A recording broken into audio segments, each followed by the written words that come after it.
She tried to get me detained at the airport. Then the jet crew saluted me. The security officer took my passport and boarding pass, his eyes narrowing as he studied them under the bright fluorescent light.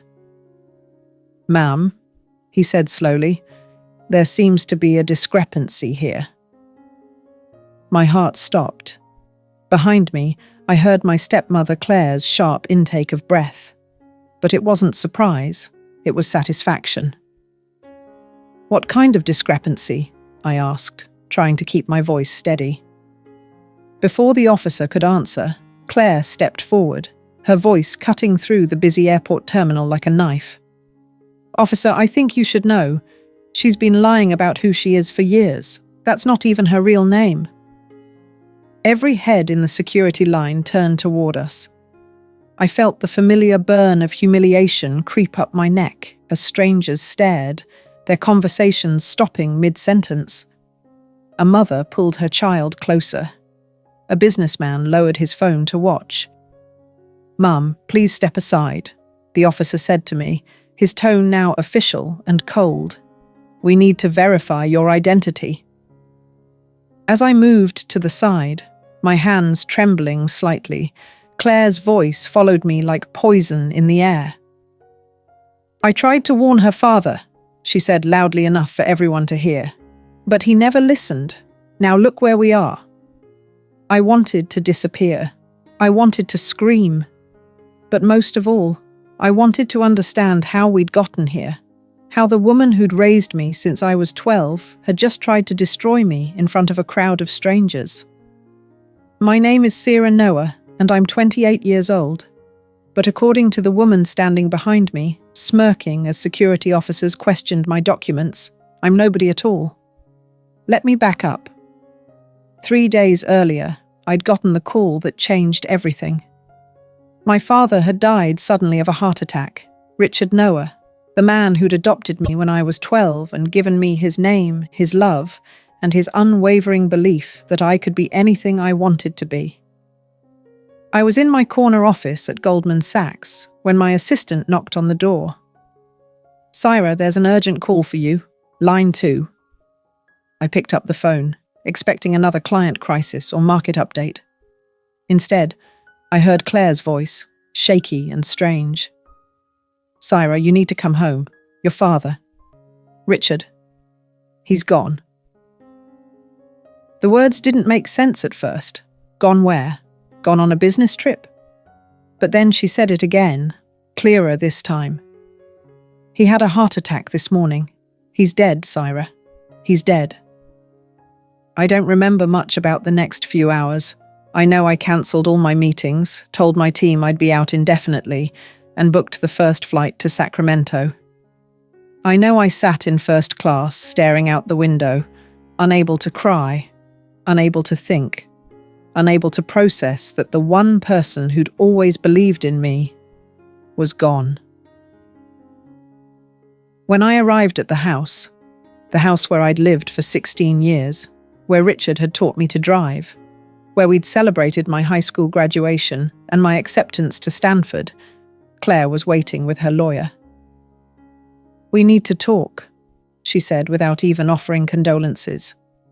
No hug, no tears, no acknowledgement that we'd both lost someone we loved. Just business.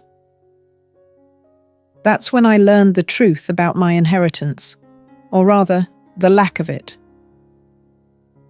"Richard left everything to me," Claire said, sliding a copy of the will across the Kit Noah table. "The house, the business, the investments, everything."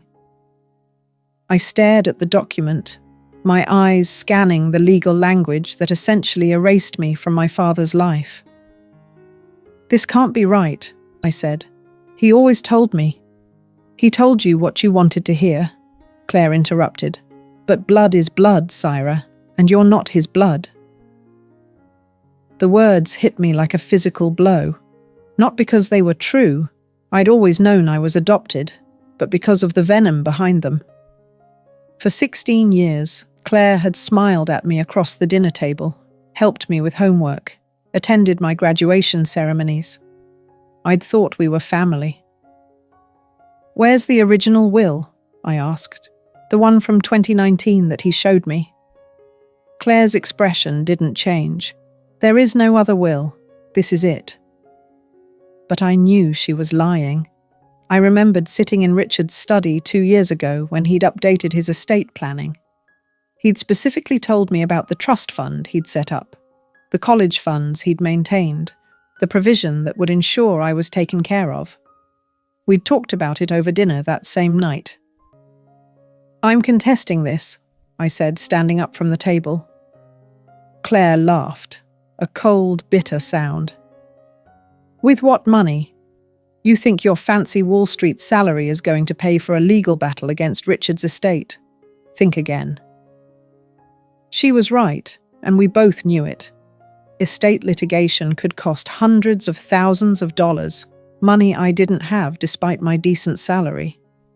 Most of my income went to my Manhattan apartment, student loans, and the lifestyle that came with working in finance. "Besides," Claire continued, "who's going to believe you?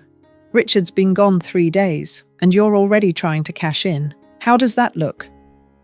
I left that night and stayed in a hotel. The funeral was 2 days later, a small service at the church where Richard and Claire had been married. I sat in the front row, alone, while Claire played the grieving widow. She gave a beautiful eulogy about their 20-year marriage, their shared dreams, their love for each other. She didn't mention me once. After the service, people came up to offer condolences. Old family friends, business associates, neighbours I'd known for years. But their words felt hollow, scripted. Some of them looked at me with something that might have been pity, others with suspicion. Mrs. Patterson, who'd lived next door for 15 years, pulled me aside. "Syra, dear, I'm so sorry for your loss. Richard was such a good man to take you in like he did. Take me in, like I was a stray dog." Mr. Morrison, Richard's former business partner, shook my hand with a weak smile. "Your father was proud of you, Syra. I hope you land on your feet." Land on your feet, like I was falling. It wasn't until I was walking to my rental car that I overheard the conversation that made everything clear. Claire was standing near the church entrance with her sister Janet, speaking in low tones. I ducked behind a pillar and listened. "Are you sure about this?" Janet was asking. "Richard always talked about Syra like she was his real daughter." "She's not," Claire said firmly. "She's an adopted kid who got lucky for a few years. Richard felt guilty about her background, some sob story about foster care and neglect. But guilt isn't the same as family. But the will is exactly what it should be. I was his wife for 20 years. I earned everything he left me. She got a free education and a roof over her head. That's more than most kids in her situation get." My hands clenched into fists. My situation. Like being adopted was a character flaw. "What if she fights it?" Janet asked. Claire's laugh was sharp. "Let her try. I have the original will locked away where she'll never find it, and the new one is ironclad. By the time any lawyer gets through the red tape, she'll be broke and broken. Besides, who's going to take her side? Richard's dead. I'm the only family she has left, and I'm certainly not going to vouch for her." That's when I understood. Claire hadn't just inherited Richard's estate. She'd stolen it. The will I'd seen was fake, and the original was hidden somewhere I couldn't reach it.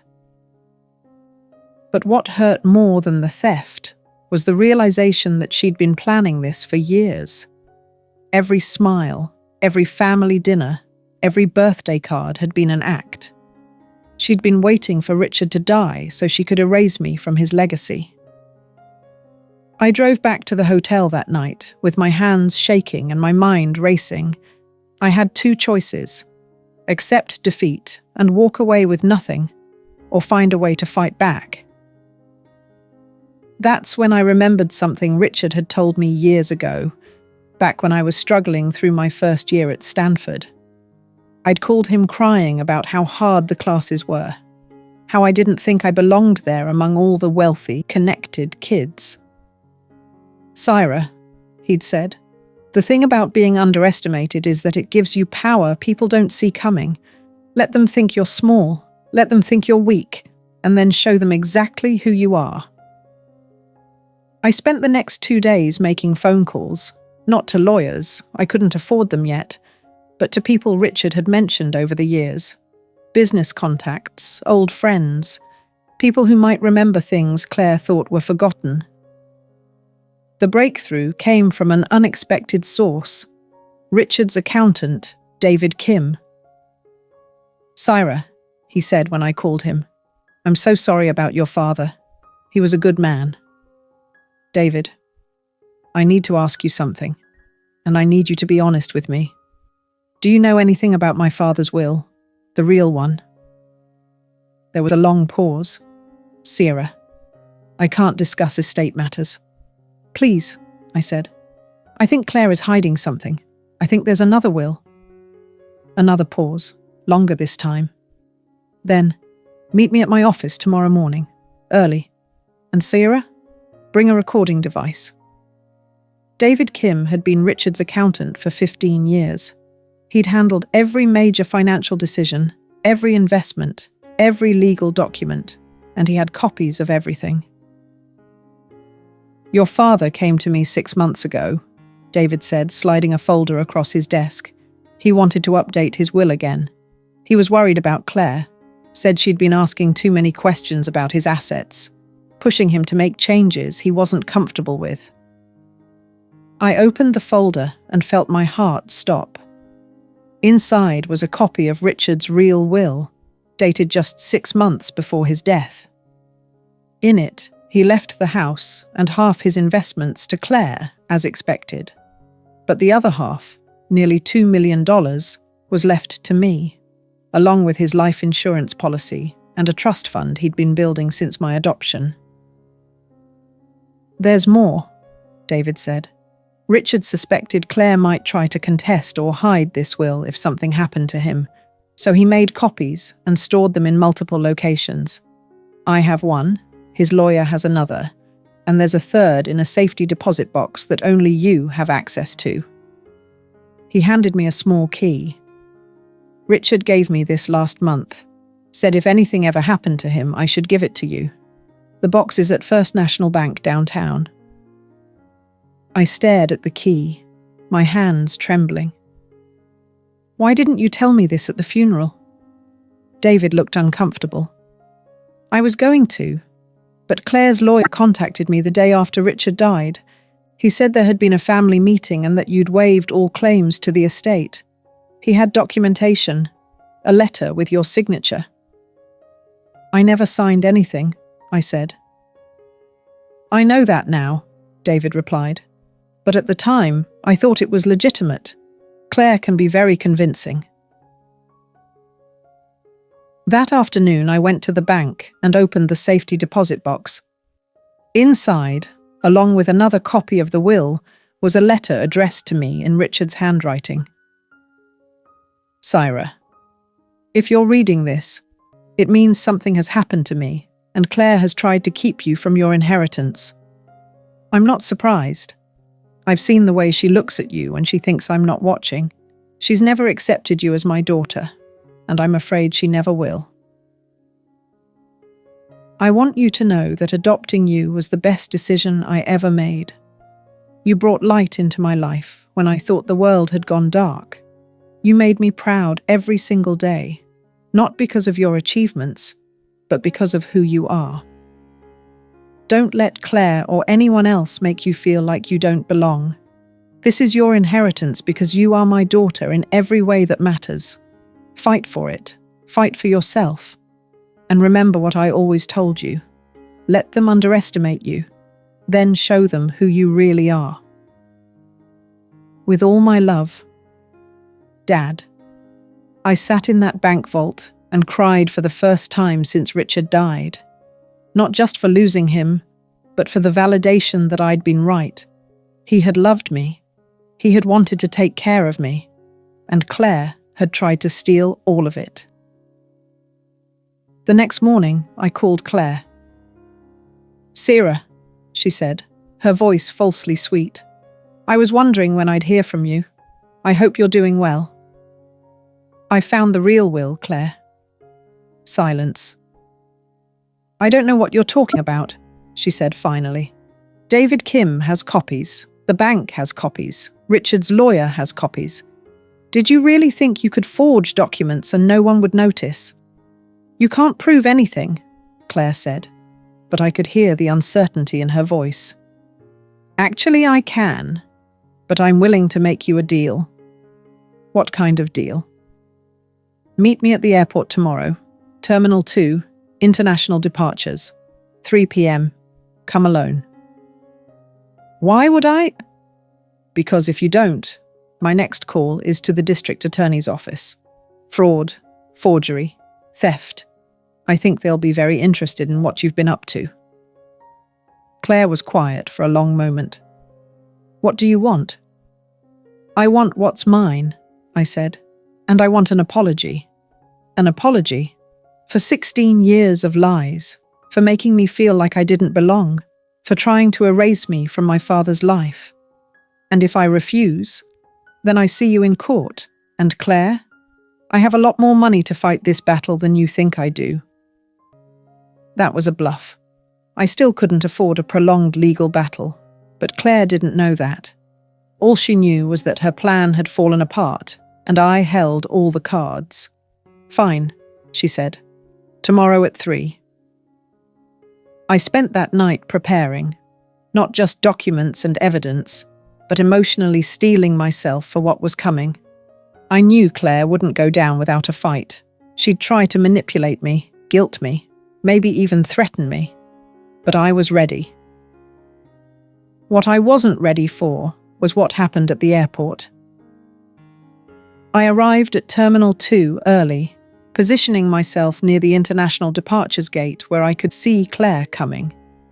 At exactly 3 p.m., she walked through the entrance, looking around nervously.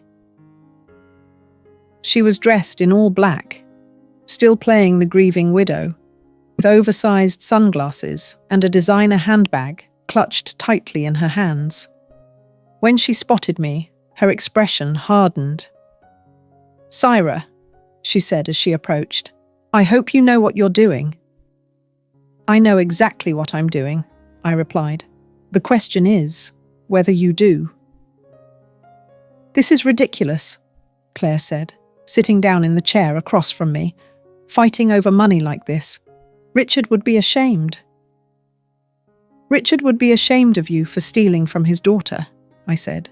"But we're not here to debate what Richard would think. We're here because you forged legal documents and committed fraud." Claire's face flushed. "I didn't forge anything. That will is legitimate." "Then explain this," I said, pulling out copies of both wills and sliding them across the small table between us. "Explain why there are 2 different documents with 2 different dates and 2 completely different distributions of assets." Claire picked up the papers, her hands shaking slightly as she read. "I don't know where you got this," she said, pointing to the real will, "but it's obviously fake. David Kim authenticated it. The bank has a copy in Richard's safety deposit box. Richard's lawyer has another copy in his files. How many people do you think were in on your conspiracy, Claire?" She set the papers down and looked around the busy terminal. "Why here?" she asked. "Why did you want to meet at the airport?" I smiled for the first time in days. "Because I wanted witnesses, and because I wanted you to see something." I pulled out my phone and showed her my boarding pass. First-class ticket to Hong Kong, departing in 2 hours. "You're leaving?" Claire asked, confused. "I'm not leaving," I said. "I'm going to work. I got a job offer 3 days ago, Senior Vice President of International Investments for Noah Holdings." Claire's eyes widened as the name registered. "Noah Holdings. That's my biological father's company," I finished. Turns out Richard wasn't the only man who wanted to be my dad. Let me explain. When I was 11 years old, before Richard adopted me, I lived in a group home in San Francisco. My caseworker had told me that my parents had died in a car accident when I was 3, and that I had no other family. For 8 years, I believed that story. But last month, while I was researching my family history for a work project, I decided to dig deeper into my background. I hired a private investigator to track down information about my biological parents. What I found changed everything I thought I knew about myself. My biological father, Michael Noah, hadn't died in a car accident. He'd been living in Hong Kong for the past 25 years, building a multinational investment firm. My mother had died. That part was true. But my father had been told that I'd died with her. The social worker who'd handled my case had lied to both of us. She'd told my father I was dead and told me he was dead. I never found out why. Maybe she thought a grieving widower couldn't handle a traumatized 3-year-old. Maybe she was trying to simplify the adoption process. But for 25 years, my biological father and I had both been mourning someone who was actually alive. When I finally contacted him through his company's lawyers, he was on a plane to San Francisco within 24 hours. We met at a hotel near the airport, 2 strangers trying to figure out how to be father and daughter after a quarter-century apart. "Syra," he'd said, looking at me with tears in his eyes. "I looked for you for years. I hired investigators. I contacted adoption agencies. I never stopped hoping. They told me you were gone." We spent 3 days together, sharing stories, looking at photos, trying to piece together the life we'd missed. He told me about my mother, how beautiful she was, how much she'd wanted children, how devastated he'd been when he thought he'd lost us both. "I never remarried," he said. "I couldn't. Part of me always hoped that someday I'd find you." When I told him about Richard, about the adoption, about the family that had raised me, he didn't seem jealous or hurt. He seemed grateful. "Richard sounds like a good man," he said. "I'm glad you had someone who loved you." When I told him about Claire, about the will, about everything that had happened since Richard's death, his expression hardened. "Family isn't about blood," he said. "It's about love and loyalty and protection. This woman, she's not your family." That's when he made me an offer I couldn't refuse. A position at Noah Holdings, working directly under him, learning the family business. A chance to build something together, to make up for lost time. "I can't give you back the 25 years we lost," he said, "but I can give you a future, if you want it." I wanted it, more than I'd wanted anything in years. So sitting across from Claire in that airport terminal, watching her process the fact that I wasn't just Richard's orphaned adopted daughter anymore, I felt a power I'd never experienced before. "You see, Claire," I said, "you were right about one thing. Blood is blood, and my blood just happens to be worth about $3 billion. Claire's face went white. "That's impossible." "Is it? Did you ever wonder why Richard was so eager to adopt a random kid from foster care? Did you ever think to research my background before you decided I wasn't worth anything?" The truth was, Richard had known about my biological father. When the adoption went through, the court records showed that Michael Noah was my father, but the social worker had assured Richard that he was dead. Richard had done his own research and found that Michael was actually very much alive and very successful. But by then, the adoption was finalized, and Richard had already fallen in love with the idea of being my dad. He never told me about the research he'd done. He never tried to contact Michael or interfere with my new life. He just loved me and raised me and let me find my own path. But he'd kept all the documents, and when I was going through his papers after the funeral, I'd found them. That's how I'd known where to look when I hired the investigator. You made one crucial mistake, Claire, I continued. You assumed that because I was adopted, I was worthless. You never considered that maybe I was worth more than you could imagine. Claire stood up abruptly, nearly knocking over her chair. This is insane. You can't just waltz back into some billionaire's life and claim to be his daughter. I don't have to claim anything, I said calmly. DNA tests don't lie, neither do court records or birth certificates. But what about Richard's estate? What about the will? I smiled again, wider this time. Oh, I'm still going to take you to court over that. But now I can afford the best lawyers money can buy. And when I win, and I will win, I'm donating Richard's half of the estate to foster care organizations. In his name. Claire sank back into her chair, the reality of her situation finally hitting her. You're destroying everything, she whispered. No, I said, standing up and gathering my papers. I'm claiming everything. There's a difference. That's when things went sideways. As I turned to walk towards security, Claire jumped up and grabbed my arm. You can't do this, she said loudly. You can't just steal everything that belongs to me. Ma'am, please lower your voice, said a passing security guard. But Claire was past caring about making a scene. Officer, she called out, her voice carrying across the terminal. This woman is traveling under false documents. She's not who she says she is. The security guard approached us, looking annoyed. What seems to be the problem here? She's been lying about her identity for years, Claire said, pointing at me. That's not even her real name. She's a fraud.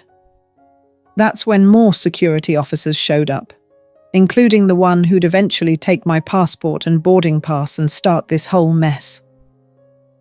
Ma'am, the officer said to me, I'm going to need to see your identification. I handed over my passport, the one that clearly showed my name as Sierra Noah, my birthplace as San Francisco, and my current address in New York. There seems to be a discrepancy here, he said after examining it under his light. That's when Claire played her ace card. Officer, I think you should know. She's been lying about who she is for years. That's not even her real name.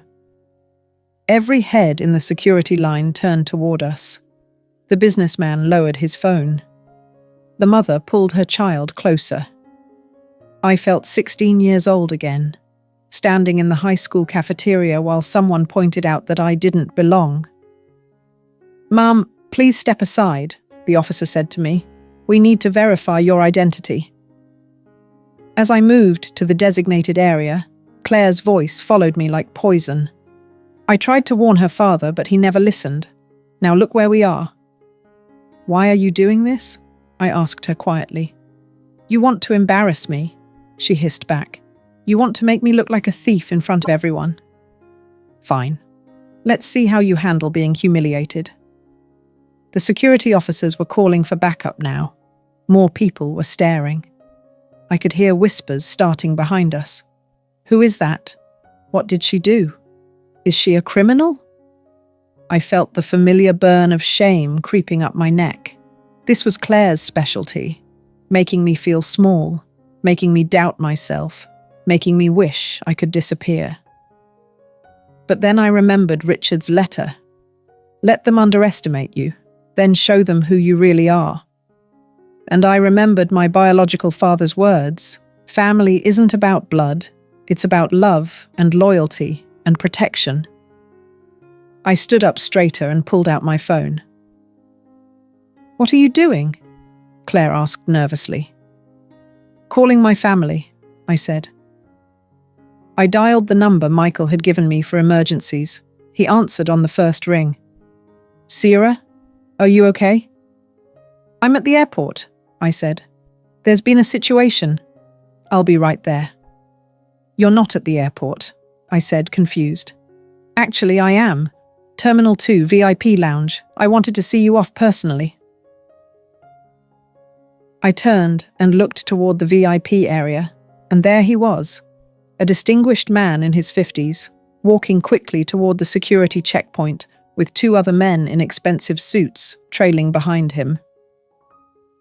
"Excuse me," he said to the security officers, his voice calm but authoritative. "I believe there's been a misunderstanding involving my daughter."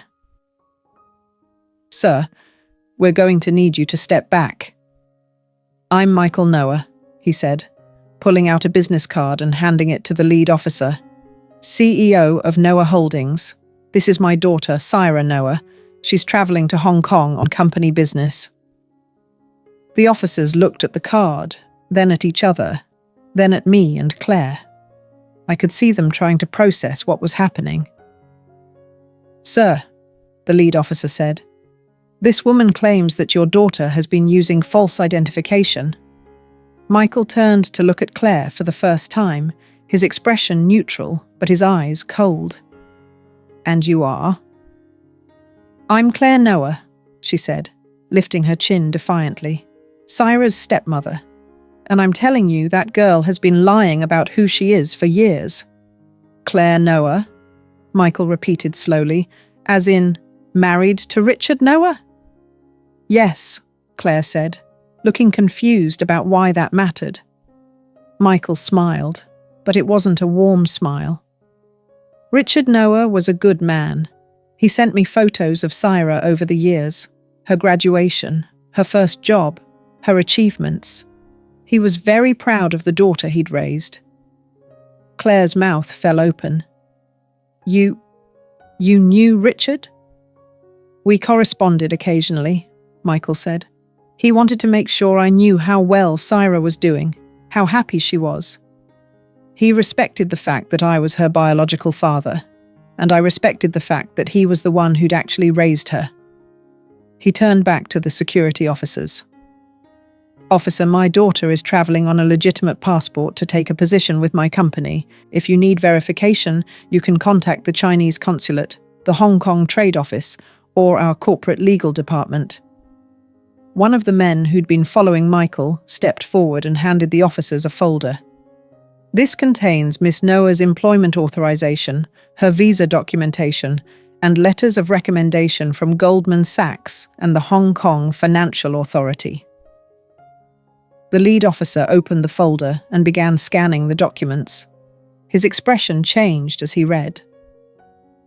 "Everything appears to be in order," he said finally. "I apologize for the confusion." "No apology necessary," Michael said. "You were doing your job." He turned back to Claire, and his voice dropped to a tone that could have frozen water. "However, filing a false report about someone's identity is a serious offense, as is attempting to interfere with international business travel." Claire's face went pale. I didn't know." "You didn't know that Syra was my daughter? Or you didn't know that lying to federal officers is a crime?" "Both," Claire whispered. Michael nodded toward one of his companions, who stepped forward and handed Claire a business card. "This is our legal department," Michael said. "They'll be in touch regarding the defamation lawsuit we'll be filing against you for your statements about my daughter's character and identity." "Lawsuit?" Claire squeaked. "Oh yes," Michael said. "We take attacks on our family very seriously. In fact, I believe my lawyers will be very interested in your recent activities regarding Richard Noah's estate." Claire looked like she was about to faint. How do I know about the forged will, the hidden documents, the attempted theft of my daughter's inheritance?" Michael's smile turned sharp. "Claire, I didn't build $1 billion company by being careless about family business." I stared at my biological father in amazement. In the space of 5 minutes, he'd not only cleared up the identity confusion, but had also essentially solved my inheritance problem. "Sir," the security officer said to me, "you're cleared for travel. Sorry for the delay." "Thank you, officer," I said. then turned to Claire one final time. She was standing there, clutching her purse, looking smaller than I'd ever seen her. All the authority and superiority she'd wielded over me for 16 years had evaporated in the face of real power, not the power of petty manipulation, but the power of family, money, and justice. "Claire," I said quietly, "you were right about one thing. Blood is blood. But you forgot something important. Love is stronger than blood, and truth is stronger than lies." I picked up my bag and walked toward the security checkpoint, my biological father beside me. "How did you know?" I asked him as we walked. "About the will? About what she'd done?" Michael smiled. "Richard's lawyer contacted me after the funeral.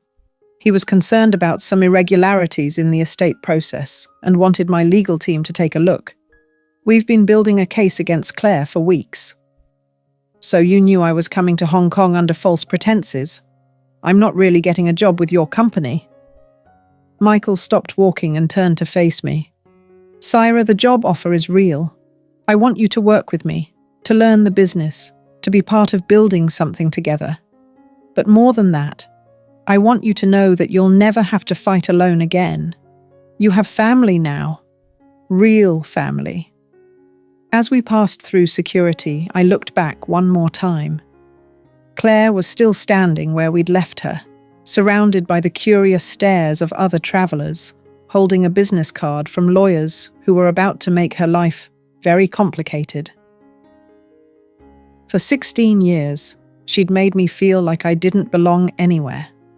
She'd used my adoption as a weapon, my insecurity as a tool, my love for Richard as leverage to keep me small. But she'd made one crucial mistake. She'd underestimated who I really was. 3 months later, I was sitting in the boardroom of Noah Holdings in Hong Kong, presenting our quarterly investment strategy to a room full of executives. My name placard read, "Syra Noah, VP International Development," and on the wall behind me was a photo of Michael and me at my first board meeting. On my desk back in my office, I keep 2 things. Richard's letter, reminding me that family isn't about blood, but about love, and a copy of the settlement agreement Claire signed, returning Richard's full inheritance to me and formally apologizing for her misunderstanding about my identity. I donated half of Richard's estate to foster care organizations, just as I'd promised. The other half went into a foundation that helps adopted children trace their biological families, because every child deserves to know where they come from, and no one should have to choose between the parents who raised them and the ones who gave them life. As for Claire, she moved to a small apartment in Sacramento and took a job at a local insurance office. The house, Richard's house, the one I'd grown up in, was sold to pay her legal fees. Sometimes people ask me if I feel bad about what happened to her, if I think I went too far. The answer is simple. I gave her exactly what she gave me. For 16 years, she made me question my worth, my identity, my right to exist in the family I loved. She taught me that blood was everything, and belonging was something you had to earn. So when the time came, I showed her that she was right. Blood is everything, and mine happens to be worth billions. But more importantly, I learned that belonging isn't something you earn. It's something you claim. And once you know who you are, really know it, no one can ever make you feel small again. The girl who stood in that airport security line, trembling as a stepmother tried to destroy her, doesn't exist anymore. In her place stands a woman who owns her own story, who knows her own worth, and who will never again let anyone question her right to exist. If you've ever been made to feel like you don't belong, like you're not enough, like your story doesn't matter, remember this. The people who try to make you small do it because they're afraid of how big you might become. Let them underestimate you. Let them think they have the power. And then show them exactly who you are. Some stories have happy endings because the hero finds what they were looking for. But the best stories have powerful endings because the hero realizes they were never lost at all. I found my biological father. I reclaimed my inheritance. I built a career I'm proud of. But most importantly, I found myself. And that's worth more than all the money in the world.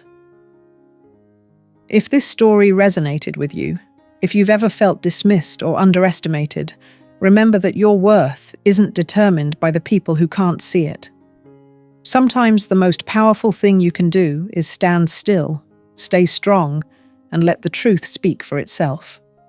You belong exactly where you are, and no one has the right to tell you otherwise.